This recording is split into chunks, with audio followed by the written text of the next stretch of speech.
Coaching சென்டர்லயே படிக்கிறப்ப இந்த பாடம் என்ன அந்த பாடம் என்ன, அப்ப இது வேணும்னா அந்த பாடத்தை எனக்கு பள்ளியிலேயே சொல்லிக் கொடு, எல்லாருக்கும் சொல்லிக் கொடு.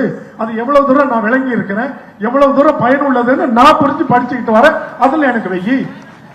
எத்தனை எஜுகேஷனல் அந்த கோர்சஸ் இந்தியாவில் இருக்குது இல்லையா, பலவிதமான சிலபஸ் பாடத்திட்டங்கள் உள்ளது. இப்ப நம்ம ஸ்டேட் சிலபஸ் ஒன்று வச்சிருக்கிறோம், சிபிஎஸ்இன்னு ஒரு அரசு அரக்கனை உள்ள கொண்டு வந்து திணிச்சிட்டு இருக்கிறாங்க, ஐசிஎஸ்சி இருக்குது. அதுக்கப்புறம் உங்களுக்கு பேக்குலரேட் உங்களுக்கு ஒன்று இருக்கும், ஜெனிவா கவுன்சிலோடது. எல்லாத்துலயும் படிச்சுட்டு இருக்கிறேன். ஒட்டு மொத்தமா ஒரே நுழைவுத் தேர்வுனா அது எப்படி அது சரிப்பட்டு வரும்? அப்ப எனக்கு விருப்பமான பாடத்திட்டத்துல என் பிள்ளை ரொம்ப அதிக படிப்பு சுமையின்றி படிக்கணும்ன்ற ஒரு பாடத்திட்டத்தை நான் தேர்ந்தெடுக்கிறேன். என் பிள்ளை காலையில பள்ளிக்கு போனதுல இருந்து வீட்டுக்கு வந்து வீட்டு பாடம் செய்யறதுல இருந்து மறுபடியும் ஒரு பிரைவேட் டீச்சிங் டியூஷன் சென்டருக்கு போறதுல இருந்து முழுக்க முழுக்க படிப்பு சுமதான் படிக்கணும்னு நினைக்கிற பிள்ளைகளும் பெற்றோரும் இருக்கிறாங்க. ஆளுக்கு ஒரு விதமா படிச்சுட்டு இருக்கிறோம். பொதுவான நுழைவுத் தேர்வு ஒண்ணு இருக்கணும்ல, எனக்கு என்ன குயிர்த்தி இருக்குன்னு நீ தெரிஞ்சுக்கணும், அவ்வளவுதாங்க. அப்ப அந்த காமன் என்ட்ரன்ஸ் டெஸ்ட எல்லாரும் படிக்கிற பொது பாடத்திட்டத்துல தான் நீ கொண்டு வரணும். ஏன் சிபிஎஸ்இ கிட்ட கொண்டு போய் அதை கொடுத்த? சிபிஎஸ்இ இன்னைக்கு அவசரமா 1000 பள்ளிக்கூடத்துக்கு எதுக்கு அங்கீகாரம் இங்க அவசரமா புது அரசுல வாங்குற?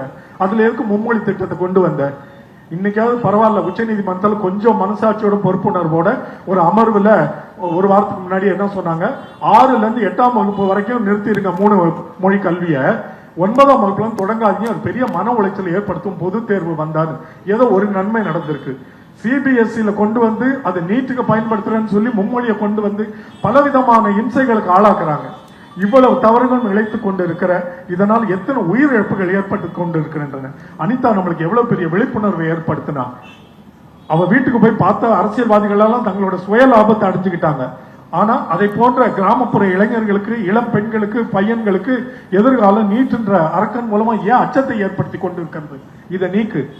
ஒரே ஒரு நடைமுறை எடுத்துக்காட்டு உதாரணத்தோட நான் விடை பெற்றுறேன். இங்க இருந்து 400-500 மீட்டர் தூரத்துல இருக்கிற அப்பல்லோ மருத்துவமனைகள்ல உலகத்துல இருக்கிற மிக பெரும் தவிர்க்க முடியாத தீர்க்க முடியாத நோய்களுக்கு இங்க போனா மருத்துவம் கிடைக்கும். இந்தியாவுக்கு போனா கிடைக்கும், சவுத் இந்தியாவுக்கு போனா கிடைக்கும், தமிழ்நாட்டுக்கு போனா கிடைக்கும். உலகத்தின் சிறந்த மருத்துவர்கள் இங்கதான் இருக்கான்னு தமிழ்நாட்டை பற்றி கேள்விப்பட்டிராத, இந்த மொழியே தெரியாதவனுக்கெல்லாம் தகவல் போகுது. அந்த நாட்டுல மருத்துவ செலவும் ரொம்ப குறைவா, போனா இதுக்கு நிச்சயமா தீர்வு கிடைக்குமா, மிகப்பெரிய மருத்துவ அறுவை சிகிச்சை நிபுணர்கள் மேதைகள் இருக்காங்களான்னு வராங்க. இங்க இருக்க எல்லாருமே 45-50 வயதுக்கு மேற்பட்ட மருத்துவர்கள். நான் சொல்றது இந்த நம்பர் 1 அப்பல்லோ ஹாஸ்பிட்டல். அப்புறம் நீங்க வரிசையா Chettinad hospital, global hospital, Kaveri hospital எங்க எடுத்து பாருங்க, மிகச்சிறந்த உலகத்தின் தலை சிறந்த மருத்துவ மேதைகள் இங்க இருக்கிறாங்களே, எல்லாம் 45-50 வயதுகளுக்கு மேற்பட்டவர்கள் எந்த நீட்டு தேர்வில் தகுதி பெற்று அவர்கள் மருத்துவர் ஆனார்கள். இவங்களை தேடி வராங்களே. உங்களுக்கு என்ன இருக்கணும், இங்கிலீஷ்ல ஒரு ப்ராவர்ப் இருக்கு, உங்களுக்கு சொன்னா தெரியும் இல்லையா, the taste of the pudding lies in its eating னு வாங்க. ஒரு உணவு நல்லா இருக்குன்னு சொல்லிட்டே இருக்க கூடாது, அது கொடுத்து பார்த்து ஆமா சாப்பிட்டு பார்த்து சுவையா இருக்குன்னு சொன்னாதான் ஒரு உணவு நல்லா இருக்குன்னு சொல்ல முடியும். அப்ப என்னோட மருத்துவம் எல்லாம் மேதைன்னு பேர் வாங்கிக்கிட்டு உலகத்துல இருக்க அவ்வளவு பேரை ஈர்த்து இங்க மருத்துவ சேவையை தமிழ்நாட்டுக்குள்ள இதே சென்னையிலையும் மதுரையிலையும் திருச்சியிலையும் பண்ணிட்டு இருக்கானே. அப்ப அவன் நீட்டே பக்கமே போகாம, அந்த நுழைவுத் தேர்வு பக்கம் போகாம மருத்துவ பட்ட படிப்பை படிச்சு இன்னைக்கு உலகத்துக்கே இவ்வளவு பெரிய மருத்துவ சேவை பண்ணிட்டு இருக்கான்ல, இதை விட என்னடா உங்களுக்கு நிரூபணம் வேணும்? ஏன்டா ஏமாத்திட்டு இருக்கிறீங்க? இது வரைக்கும் நீங்க எந்த மாநிலத்தை வேணா ஏமாத்த முடிஞ்சது, தமிழ்நாட்டை ஏன் ஏமாத்த முடியல? எதுக்கு வெயில்ல இவ்வளவு பையன் வந்து வேலையை விட்டுட்டு உட்கார்ந்துருக்கான், குடும்பத்தை விட்டுட்டு? இவனுக்கு நண்பர்களோட கடற்கரையில போய் நிக்க முடியாதா? திரையரங்கத்தில் போய் அமர்ந்திருக்க முடியாதா? காஃபி ஹவுசஸ்ல உட்கார்ந்துருக்க முடியாதா?